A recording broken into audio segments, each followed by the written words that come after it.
Jadi kembali, kalau menurut Ibrani 11 ayat 1 dan 3 serta Roma 4 ayat 18, ya, Abraham percaya sesuai yang difirmankannya. Maka walaupun tidak ada dasar untuk berharap, artinya di luar logika, sehingga dia punya keturunan. Begitu juga Ibrani 11 ayat 1. Dasarnya sesuai belum kita lihat, yang kita harapkan. Nah, iman yang benar berarti imannya nggak buta.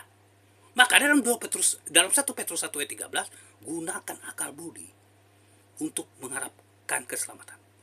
Iman, hasil dari iman ada kuasa mujizat Tuhan. Itu luar logika. Tapi iman itu mesti berdasarkan logika. Firman itu masuk akal. Nah, dalam konteks inilah gagalnya gereja dengan mujizat-mujizat. Mereka disuruh tidak pakai akal budi, percaya saja. Ini loh kekristenan.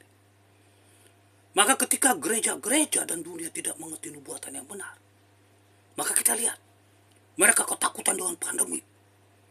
Padahal kalau orang beriman tidak perlu takut. Yesus katakan jangan khawatir akan hidup. Kenapa engkau takut waktu ada badai di pantai, di laut, naik perahu? Ya. Ini karena iman mereka. Kebenaran apa alasan? Lu nggak tahu kebenaran apa sampai hari ini. Jadi hanya formil dalam ritual. Itu yang saya pelajari. Ketika makanan rohani, doktrin khotbah nubuatan ini nggak ada sesuai dasar firman.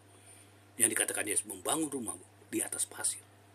Apa kata banyak orang? Itu sebabnya ketika bencana alam dikasih ketakutan. Kalau kita tahu nubuatan, it's time not yet come. Belum waktunya digenapi. Kalau kita berbohong, kita gagal dimateraikan. Karena materai lidah itu karakter. Ya. Dalam 2 Korintus pasal 3, ayat 3 dan 6. Seperti bukan ditulis oleh batu, tapi dengan roh dalam hati. Bicara apa? 10 hukum. Ibrani 10 ayat 15 dan 16 bisa 10 hukum. Perilaku 10 hukum. Maka karakter Kristus lawan karakter antikristus. Tanda hitam patung. Soal karakter.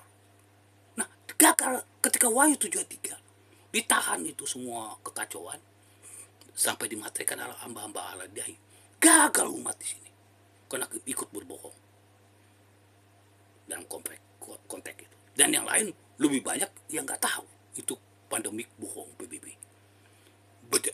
Nah, bohong. Maka kita tahu Wahyu pasal 13 itu agenda PBB One World Government. Mulailah kita berpikir, rupanya kita di Babel ini disuruh bersatu padu melawan seorang musuhnya yang menerangi bumi. Terang itu adalah firman bahwa kita akan